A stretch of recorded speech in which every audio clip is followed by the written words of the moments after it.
अध्याय 7 अंधकार का आवरण।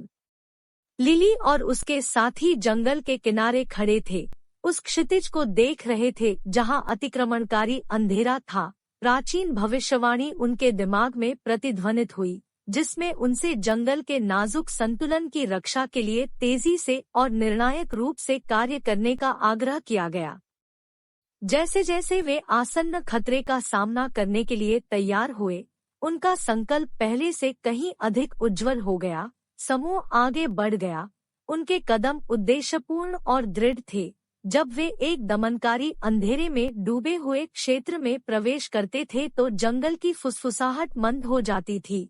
हवा बदबू से भरी हुई थी, जिससे सांस लेना मुश्किल हो गया था। छायाएं हर कोने में चिपक गई और ऐसा लग रहा था कि जमीन ही प्रकाश को अवशोषित कर रही है। जैसे जैसे वे क्षेत्र में गहराई तक गए, अंधेरे ने उन पर दबाव डाला, उनकी आत्माओं की परीक्षा ली। समूह दृढ़ रहा, अपनी एकता और फुसफुसाई हुई कहानियों और सर्प की आंख से प्राप्त शक्ति पर भरोसा करते हुए। यह जंगल के संतुलन में उनका अटूट विश्वास था, जिसने उन्हें भारी बाधाओं के बावजूद आगे बढ़ाया।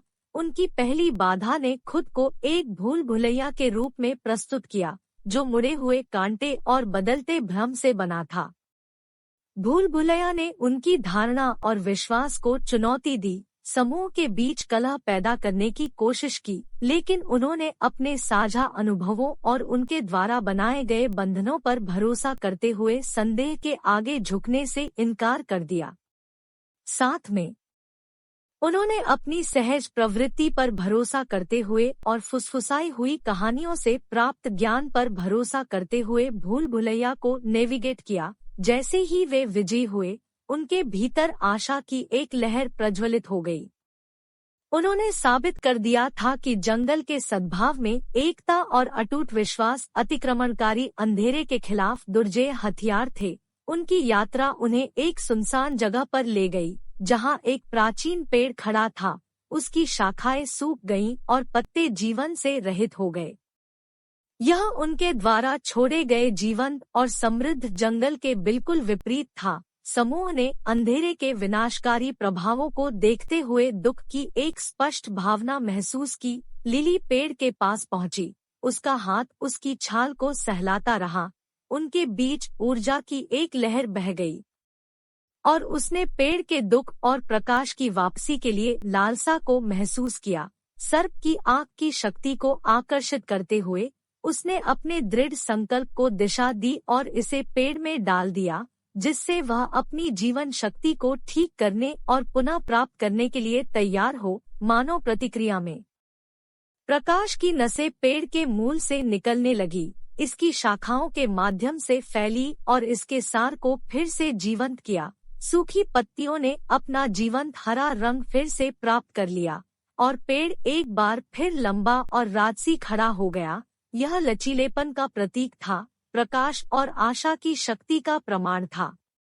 इस छोटी सी जीत से उत्साहित होकर समूह आगे बढ़ गया। उनके कदम हल्के होते गए और उनका उत्साह फिर से बढ़ गया। उन्हें अंधेरे की विभिन्न अभिव्यक्तियों का सामना करना पड़ा, एक डरावना प्राणी जो उनके गहरे डर को मूर्त रूप देता था, निराशा का एक झंझावात जो उन्हें भस्म करने की धमकी देता था, और भ्रम की एक गुफा जो उनके संकल्प की परीक्षा लेती थी। प्रत्येक चुनौती का सामना दृढ़ संकल्प के साथ किया गया। उन्होंने साहस के साथ अपने डर का मुकाबला किया, निराशा के सामने आशा को अपनाया और भ्रम के माध्यम से नीचे की सच्चाई को देखा। प्रत्येक विजय के साथ अंधेरा कमजोर हो जाता है, क्षेत्र पर उसकी पकड़ कम हो जाती है। अंत में वे राज्य के केंद्र में पहुंच गए, पूर्व निर्धारित गढ़ जिसने एक दुष्ट ऊर्जा उत्पन्न की। यह वह जगह थी जहां अतिक्रमणकारी अंधेरे का स्रोत रहता था, जो अपार शक्ति और प्राचीन दुष्टता का एक अस्तित्व था। समूह ने खुद को मजबूत किया, यह जानते हुए कि अंतिम टकराव उनका इंतजार कर रहा था। जैसे ही उन्होंने गढ़ में प्रवेश किया, अंधेरा तेज हो गया, जिससे उन्हें घेर लेने का खतरा पैदा हो गया। लेकिन वे एक साथ खड़े थे, छाया के बीच प्रकाश की एक किरण, उन्होंने अपनी सारी ताकत जुटाई, सर्प की आंख की शक्ति को आकर्षित किया और एक ऐसी लड़ाई में शामिल हुए जो जंगल के भाग्य को निर्धारित करेगी। उनकी लड़ाई भयंकर और कठिन थी। अंधेरे के खिलाफ प्रकाश का टकराव पूरे गढ़ में गूंज रहा था। लिली ने विशेष रूप से अपनी नसों के माध्यम से दृढ़ संकल्प की एक लहर महसूस की। उसने फुसफुसाई हुई कहानियों के सार और जंगल के ज्ञान को प्रसारित करते हुए अपनी आंतरिक शक्ति को जारी रखा। एक चरम क्षण में लिली ने एक निर्णायक प्रहार किया, अंधेरे में छेद करते हुए और क्षेत्र पर अपनी पकड़ को तोड़ दिया। प्राचीन दुष्टता का अस्तित्व समाप्त हो गया। इसकी शक्ति हवा में धुएं की तरह फैल गई। क्षेत्र को एक नई रोशनी में नहलाया गया था, जैसे कि जंगल स्वयं संतुलन और सद्भाव की जीत पर खुश था, थका हुआ लेकिन उत्साहित। लिली और उसके साथी गढ़ से बाहर निकले। अतिक्रमणकारी अंधकार को पराजित कर दिया गया था और राज्य को अपने पूर्व गौरव में बहाल कर दिया गया था। जंगल उनकी बहादुरी और अटूट विश्वास के लिए आभारी अपनी कृतज्ञता को फुसफुसाया। इसकी आवाज सरसराते पत्तों और हल्की हवा से ले जाई गई। समूह जंगल के बीचों बीच वापस चला गया, जहां उनका स्वागत पक्षियों के गीत और खिलते फूलों के जीवंत प्रदर्शन से किया गया। जंगल ने उनकी जीत का जश्न मनाया। उनकी सफलता से इसकी सुंदरता और जीवन शक्ति बढ़ी। लिली जानती थी कि संतुलन बहाल हो गया है और फुसफुसाई हुई कहानियां फलती फूलती रहेंगी।